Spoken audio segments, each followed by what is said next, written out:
계속해서 우리는 바울의 전도 여행을 살펴보고 있습니다. 마게도냐의 첫 번째 성이었던 빌립보 지역에 도착해서 바울은 두 사람을 만나게 됩니다.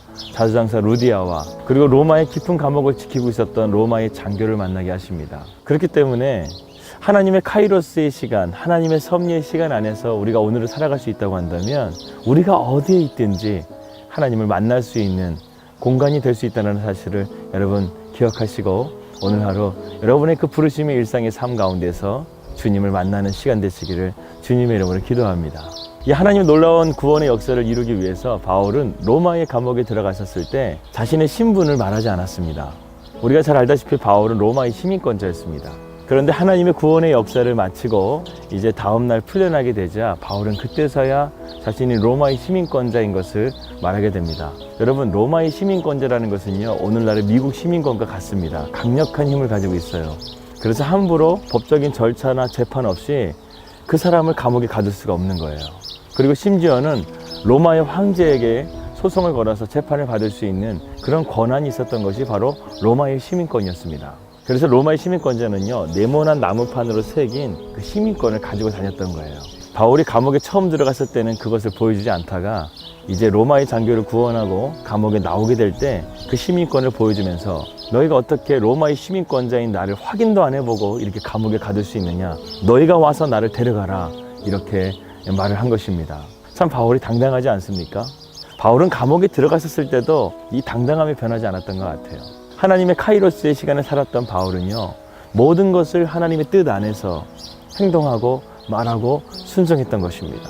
그런데 바울이 왜 로마의 감옥을 나오면서 이 시민권을 말했는가? 그것은 바울 자신과 자신의 유익 때문에 그렇게 한 것이 아니었습니다. 새롭게 세워진 빌립보 교회와 빌립보 성도들을 위해서 그렇게 한 것이에요. 이제 새롭게 시작된 빌립보 교회가 많은 핍박을 받지 않겠습니까? 그러한 핍박 가운데 부당하게 감옥에 들어가지 않겠습니까?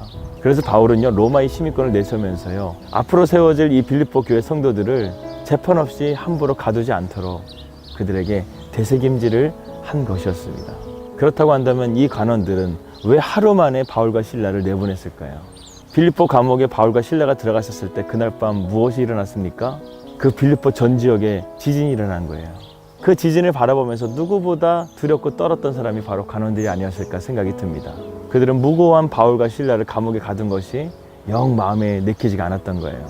그래서 지진이 멈추고 다음 날이 되자 바울과 실라를 자신의 종을 보내어서 무조건 내보내라고 이렇게 말했던 것입니다. 그러자 바울이 로마의 시민권을 내세우면서 너희들이 와서 나를 데려가라, 이렇게 당당하게 말하지 않습니까? 그들은 아마 더 두려웠을 거예요. 그리고 앞으로 빌립보 교회에 세워지는 성도들을 바라보면서 그들 함부로 그리스도인들을 대하지 않았을 겁니다. 바울이 로마의 시민권을 앞세워서 이렇게 당당하게 말했던 그 숨겨진 의미는 바로 이것입니다.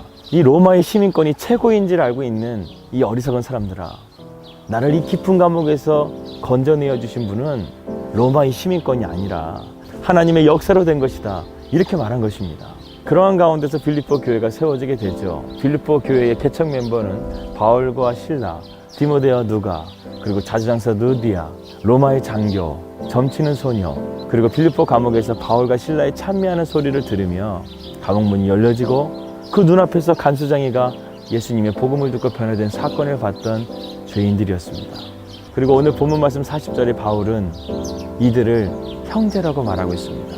우리가 교회라는 공동체 안에서 예수의 이름으로 우리가 함께 예배하고 찬양한다고 한다면 그것은 가족이에요. 우리가 가족을 버릴 수 있습니까? 없는 거예요. 우리가 주님 안에서 한 가족이 되었고 그렇기 때문에 우리는 형제여 자매라고 부르는 거 아니겠습니까? 저희가 뉴질랜드 올 때만 해도 이곳에 아는 사람이 하나도 없었습니다. 하나님께서 저희를 이곳에 부르셔서 내 가정을 만나게 하셨는데요, 매일 저녁마다 함께 밥을 먹고 은혜의 간증들을 나누면서요, 정말 매일매일이 수련회처럼 은혜가 가득한 하루하루를 보내고 있습니다. 하나님께서 우리를 이곳에 모이게 하신 거예요. 그리고 가족이 되게 하셨습니다. 사랑하는 여러분, 우리가 주님의 그 카이로스의 시간 안에 살아갈 수 있다고 한다면 오늘 우리가 있는 그 자리는요, 은혜요 감사인 줄 여러분 믿으시길 바라겠습니다. 하나님이 우리와 함께 하시기 때문에 그 길이 아무리 광야의 길이라 할지라도 하나님의 그 뜻이 우리의 삶을 선한 길로 인도해 줄 줄 믿습니다. 제가 좋아하는 말씀, 예레미야 29장 11절 말씀을 말씀드리면서 오늘 날개정 말씀을 마무리하려고 합니다. 나 여호와가 말하노라. 너희를 향한 나의 생각은 내가 아나니 재앙이 아니라 곧 평안이요 너희 장래에 소망을 주려 하는 생각이라. 주님, 우리가 그 하나님의 카이로스의 시간 안에서 오늘을 살아갈 수 있다는 것을 늘 자각하게 하여 주십시오. 마귀는 늘 세상 가운데서 주님이 내 삶 가운데 함께 하심을 빼앗아 가려고 하지만 이것을 꼭 붙잡고 오늘도 믿음 안에서 승리하는 우리 나기정 식구들 될 수 있도록 인도하여 주십시오. 예수님의 이름으로 기도합니다.